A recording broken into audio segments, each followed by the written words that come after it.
Kline ने इस बार आजिक की कॉपर व्हिसल को सीधे ग्रे फॉग के ऊपर नहीं ले जाया। उसने तय किया कि वह इसका डिविनेशन उसी तरह करेगा जैसे उसने म्यूटेटेड सन सेक्रेड एम्ब्लम का किया था। वह असली वस्तु की बजाय उसकी एक प्रोजेक्शन का उपयोग करेगा। इससे डिविनेशन की सटीकता थोड़ी कम हो सकती थी, लेकिन असली कॉपर व्हिसल को कोई खतरा नहीं रहता क्योंकि ग्रे फॉग बीच में सुरक्षा देता है। उसे वह समय याद आया जब उसने लिसनर से मिले ब्लैक ईयर का डिविनेशन किया था। उस सीड आर्टिफैक्ट को ट्रू क्रिएटर का जवाब मिला था और वह टूटकर एक चार्म में बदल गया था। यही सोचकर कि इस बार मिलने वाला जवाब डेथ की बॉडी या उसके किसी हिस्से की ओर इशारा कर सकता है, उसने असली कॉपर व्हिसल को असली दुनिया में छोड़ दिया और उसकी प्रोजेक्शन से डिविनेशन करने का निर्णय लिया। यह चीज बहुत महत्वपूर्ण थी। आखिरकार डेथ और ट्रू क्रिएटर दोनों की शक्ति लगभग एक जैसी है। क्लाइन ने ग्रोसेलिस ट्रेवल्स की उत्पत्ति का डिविनेशन इसलिए सीधे किया था क्योंकि उसका प्राचीन देवता ड्रैगन ऑफ इमेजिनेशन बहुत पहले मर चुका था। उसकी छूटी हुई विशेष वस्तुएं भी अब अन्य लोगों के पास थीं। इसके अलावा वह किताब इतनी मजबूत थी कि सी गॉड सेप्टर की पूरी शक्ति भी उसे नुकसान नहीं पहुंचा सकती थी। इसी तरह मिस्टर डोर भी शायद सिर्फ एक किंग ऑफ एंजल्स था और दुनिया से बाहर निकाला जा चुका था। वह केवल आवाजें पैदा कर सकता था, असली हानि नहीं पहुंचा सकता था। ग्रे फॉग की शक्ति से क्लाइन किसी भी नुकसान से जल्दी ठीक हो सकता था, लेकिन अगर कॉपर व्हिसल टूट जाए तो वह हमेशा के लिए चला जाएगा। वह उससे बात नहीं कर पाएगा और न ही मरे हुए बुलवा पाएगा। यह चीज वह अपने पास भी नहीं रख पाएगा। इसी कारण उसने प्रोजेक्शन से डिविनेशन चुना। क्लाइन ने डिविनेशन का मंत्र लिखा हुआ कागज उठाया, कॉपर व्हिसल की प्रोजेक्शन पर ध्यान केंद्रित किया और आराम से कुर्सी पर बैठ गया। आंखें बंद कर उसने 7 बार कहा, आज इस कॉपर व्हिसल में अजीब हरकत का कारण। 7 बार दोहराने के बाद वह नींद में चला गया और उसने सपना देखा। उसने एक अंधेरा, उदास मकबरा देखा। वहां नीचे जाती हुई एक अंधेरी सीढ़ी थी और उसके आसपास कई खुले ताबूत रखे थे। इन ताबूतों में लेटी लाशों की पीठ पर सफेद पंख थे जिनमें हल्का पीला रंग मिला हुआ था। सपने में भी क्लाइन को यह जगह कुछ जानी पहचानी लगी। तभी उसे सड़न की बदबू आई और किसी चीज की हल्की आहट सुनाई दी। उसे लगा कि आसपास का अंधेरा और भारी हो रहा है, जैसे मौत का साया फैल रहा हो। अचानक ऊंची नीची अजीब आवाजें गूंजने लगीं। पंखों वाली वे सारी लाशें एक साथ उठ बैठीं और आधेसड़े चेहरे के साथ सपने के बाहर झांकने लगीं। क्लाइन का दिल तेज धड़कने लगा। उसे ऐसा लगा जैसे किसी अदृश्य हाथ ने उसके दिल को पकड़कर सीने से खींच लिया हो। फिर उसका सपना टूटने लगा और टुकड़ों में बिखर गया।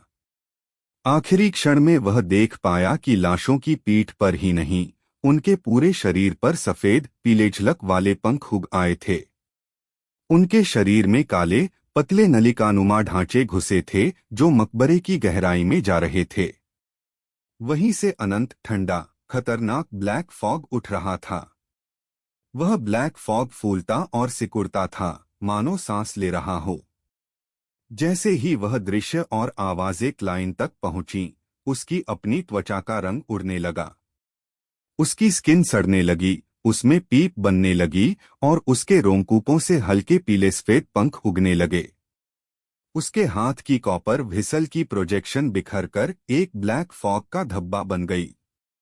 महाल की लंबी डाइनिंग टेबल सड़ने लगी और 22 ऊंची कुर्सियां ऐसे ढक गईं जैसे उनमें जान आ गई हो। लेकिन अचानक अनंत ग्रे फॉग लहराया और सब कुछ वापस अपनी जगह हो गया, जैसे कुछ हुआ ही न हो। क्लाइन, जो कुर्सी के पास गिरा था, उठकर बैठा और गहरी सांस ली। उसने अपने माथे को मलते हुए सोचना शुरू किया। ट्रू क्रिएटर और इटर्नल ब्लेजिंग सन से कमजोर, लेकिन मिस्टर डोर से ज्यादा ताकतवर। शायद इसलिए कि मिस्टर डोर दुनिया से बाहर निकाला जा चुका था और उसकी शक्ति का प्रभाव कम हो गया था। लेकिन मैं यह तुलना क्यों कर रहा हूं?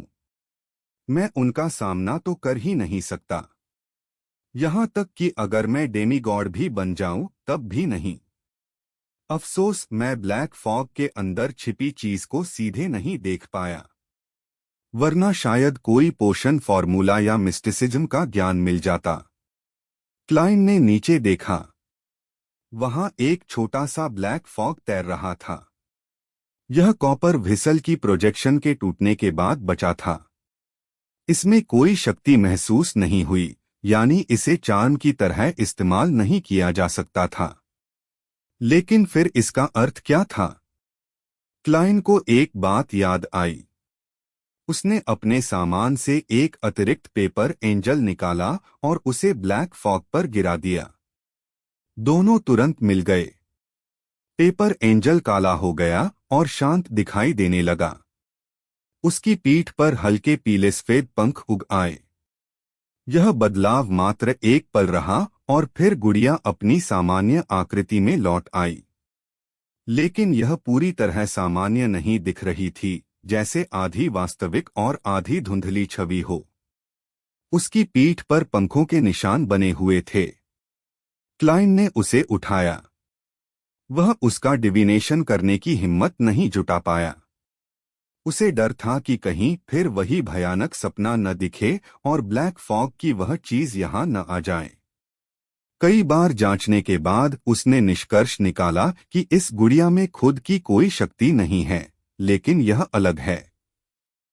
शायद इसे पेपर फिगरिन सब्स्टिट्यूट या पेपर एंजल की तरह इस्तेमाल करने पर यह अनडेड या मरे हुए जीवों से जुड़ा कोई विशेष प्रभाव दिखा सके, जैसे मेरी एडवेंचरर्स हार्मोनिका, जिसमें खुद की कोई शक्ति नहीं, लेकिन वह एक शक्तिशाली मैसेंजर को बुला सकती है।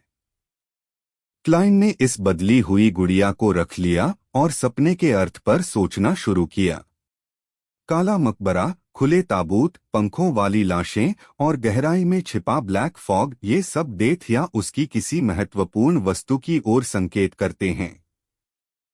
या शायद न्यूमिनस एपिस्कोपेट द्वारा बनाई गई आर्टिफिशियल डेथ के किसी हिस्से की ओर। उसे याद आया कि यह दृश्य उसे पहले भी कहीं दिखा था। बहुत पहले किए गए एक डिविनेशन में, जब उसने मिस्टर आजिक से जुड़े रहस्यों को नाइट हॉक्स से छिपाने के परिणाम का डिविनेशन किया था। तब भी उसने दो दृश्य देखे थे। एक में वह खून की नदी में गिर रहा था और आजिक उसे बचा रहा था। दूसरे में वे दोनों एक अंधेरे मकबरे में कुछ खोज रहे थे। पहले दृश्य की सच्चाई बैकलैंड में तारे के गिरने की घटना में सामने आई थी, और आज दूसरा दृश्य सामने आया। क्या संभव है कि वह जगह जहां मिस्टर आजिक और मैं खोज करेंगे वही मकबरा हो? लेकिन वह जगह अत्यंत खतरनाक है। ब्लैक फॉग के भीतर जो चीज है उसका स्तर बहुत ऊंचा है, देवताओं से बस थोड़ा कम। वह पूरी तरह बुराई से भरी हुई है। क्लाइन को लगा कि शायद उसे मिस्टर आजिक को रोकना चाहिए, लेकिन वह यह भी समझता था कि शायद यह भविष्य टाला नहीं जा सकता। अगर टालने की कोशिश की तो कुछ और बुरा हो सकता है। कम से कम उसकी पहली डिविनेशन में केवल खोज दिखाई गई थी, खतरा नहीं। शायद इससे बचने का कोई तरीका मिल जाए। शायद इसी कारण सीयर्स की भविष्यवाणियां धुंधली होती हैं, क्योंकि अधिक स्पष्टता उल्टा असर करती है। क्लाइन ने तय किया कि जब वह फिर मिस्टर आजिक से मिलेगा तो वह अपना सपना बताएगा, लेकिन उसका अर्थ नहीं बताएगा, और आजिक को खुद निर्णय लेने देगा। यह सोचकर वह पीछे झुक गया, छत की ओर देखा और ग्रे फॉग से गायब हो गया। प्रकाश, टूटा हुआ प्रकाश और भोर की शुद्ध रोशनी 6 सदस्यीय परिषद के एल्डर, दूसरे डेमन हंटर वेट चिरमोट के शरीर से निकली। इसने उसकी त्वचा के रोमछिद्रों से निकले सफेद पंखों को घोल दिया, जबकि उसने अपने मांस और खून की बात की हलचल को दबा दिया। उसकी बाह की मांसपेशियां फूल गईं जब उसने ड्रैगन स्लेइंग बो की प्रत्यंचा खींची, जिससे चांदी की बिजली की कड़ियां और भोर की रोशनी एक चमकदार तीर में मिल गईं। तीर निकला और पल भर में उस वेदी तक पहुंच गया जो राक्षसों की खोपड़ियों से ढेर थी। यह भारी लोहे जैसे काले रंग की ताबूत से टकराया। बिना आवाज के तीर की किरण मंद पड़ गई और बिना कोई प्रभाव छोड़े गायब हो गई। नहीं, वेदी के आसपास का क्षेत्र गहरा और अधिक उदास होता जा रहा था।